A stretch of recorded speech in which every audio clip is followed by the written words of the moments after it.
Editing is where an ordinary photo becomes extraordinary. Half the magic of a great photo happens in the post-processing.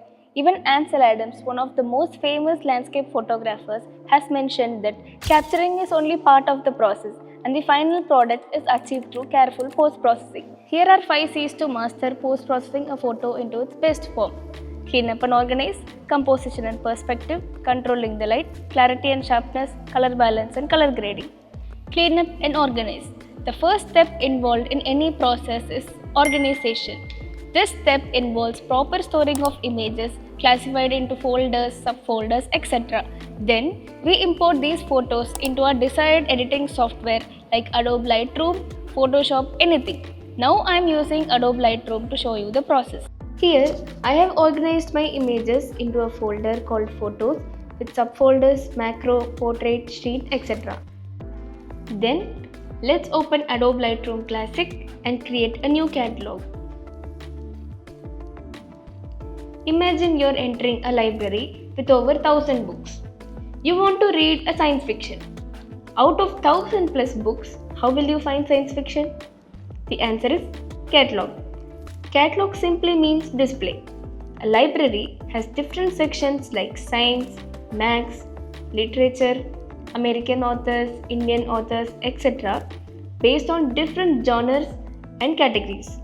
Similarly, Lightroom is a collection of images. In computer terms, a catalog is a database that has a record of each one of our images. 3 important details about every image is included in this record: a system location reference for the picture and the instructions for the processing we want to do. We will land on this page after the catalog is opened. Next, we will import the images. For this, go to Library, choose Import and select the photos you want to import.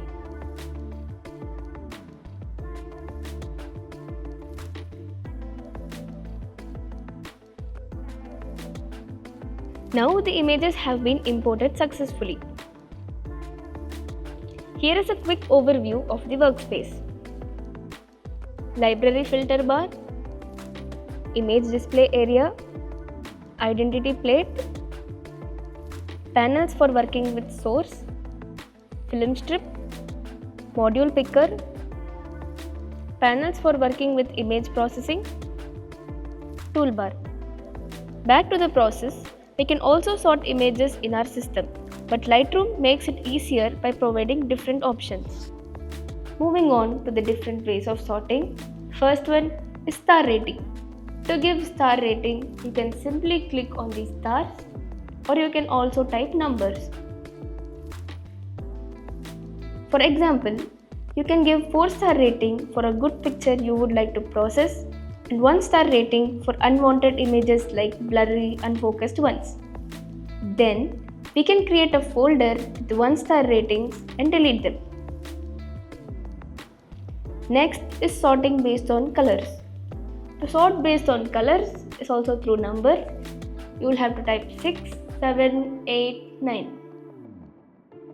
And then sorting based on flag. Flag simply means giving yes or no. If you pick a flag, the photo is selected. If you are not picking, it is not selected.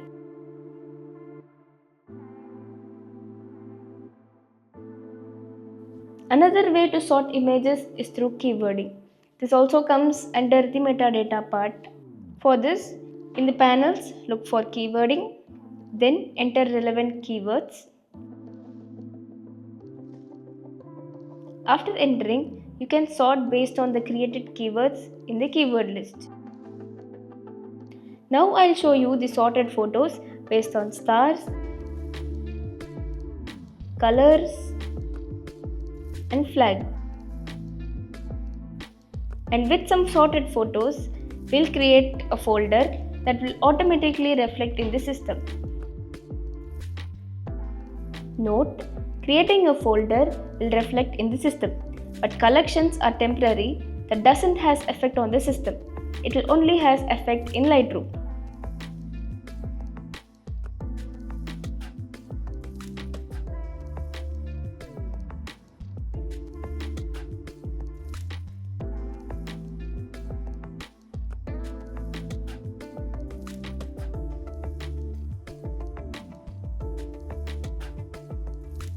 Now that we have sorted, I am going to choose the photo I want to process. Next, the important step is to check the metadata. Coming to photography, photo metadata is a set of data providing information about rights to the photo. It has information about the creator, copyright holder, date, time at which the photo was taken, the camera in which the photo was taken, etc.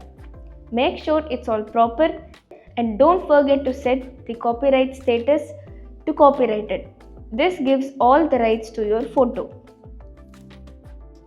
The next step is composition and perspective. For this, we'll be using the crop option and transform. First, we crop and straighten.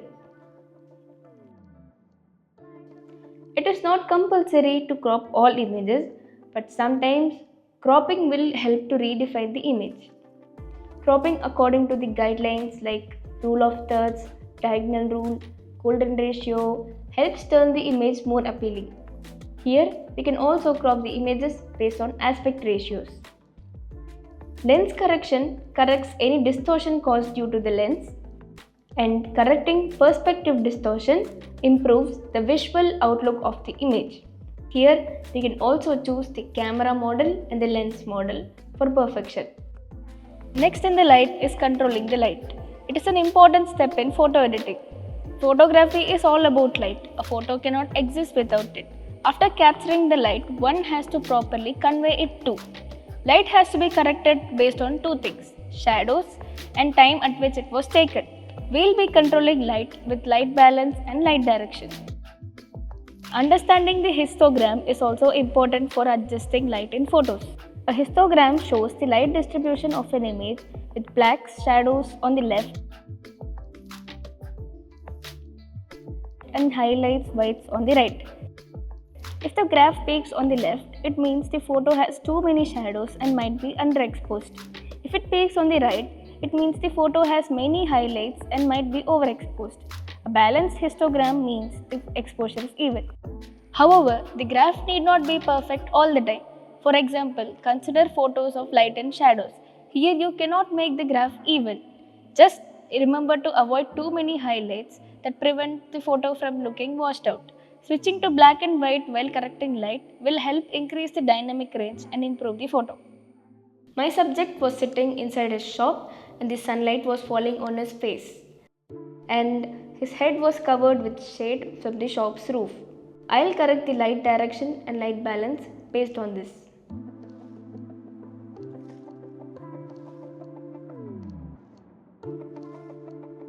Light balance. To correct basic lighting, we start by adjusting highlights,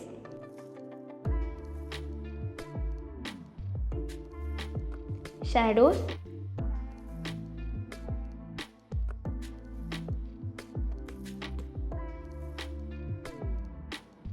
whites,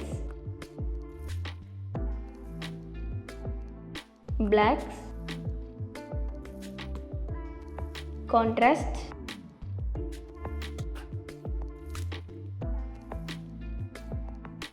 and then exposure. Next, we will use tone curve.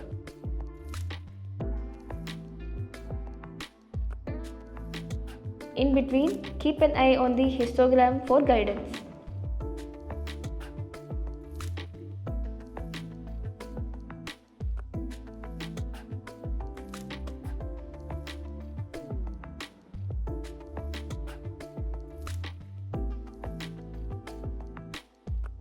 After the basic light balance, we'll move on to light direction.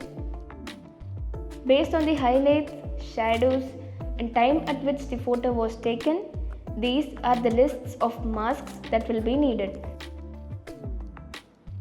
The masking option allows you to direct and play with light when used properly.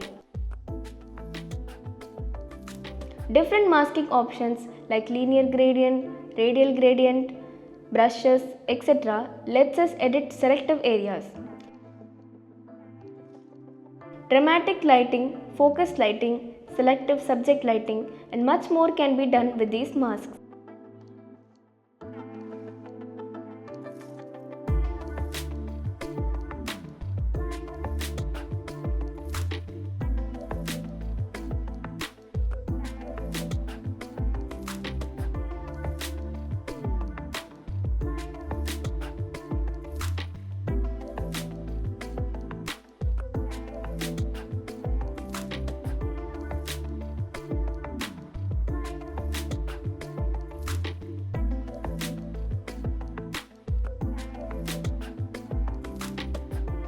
clarity and sharpness. This contributes to the detailing of the photos. For this, we will be using lens blur, clarity, texture and dehaze. First, let us take care of the depth of field with lens blur option. This option lets us correct depth of field and also edit in such a way to direct where the focus should be. We can adjust the density of the blurriness, and with blur option and focus option, we can selectively paint where we want to blur and where we want to focus.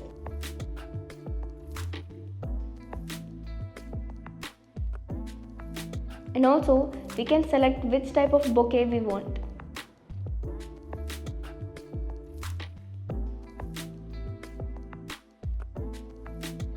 Going back to the basic menu, we can adjust the clarity, texture and dehaze. Texture enhances fine details and texture of the image, making it sharp.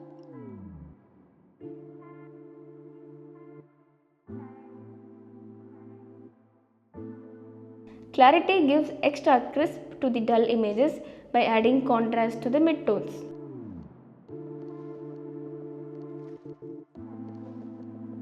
Dehaze is used to correct smoke, fog, mist and bring up hidden details to the image.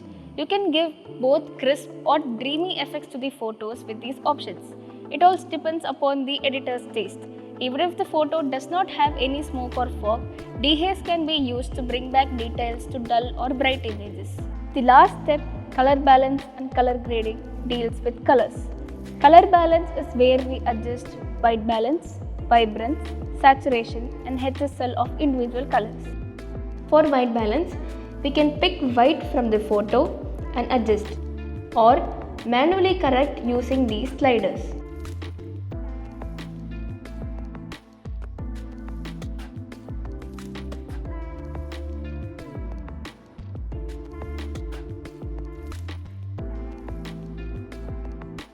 Also, we can select among different presets like auto, cloudy, etc., which are the same as found in camera based on temperatures.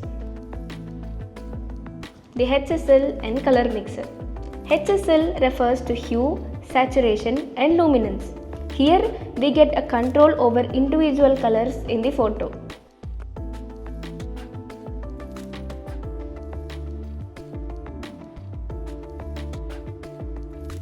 The point color allows you to pick a particular color from the image and adjust its HSL shift.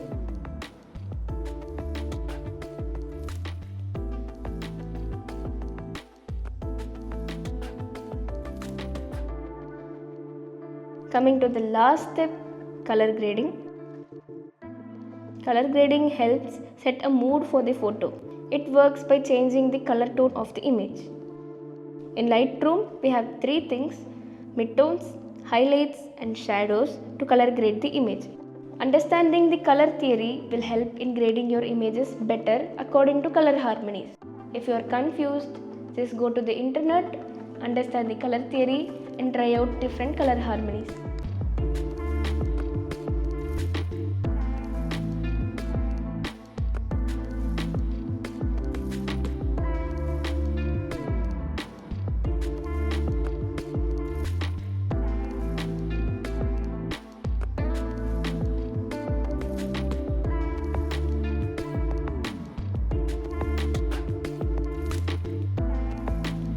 A bonus tip: know the shortcuts of the software you are using. This will speed up your process, and shortcuts are what professionals use. So with this, we are wrapping up with these 5 C's of photo editing. Make sure you use this for your next photo.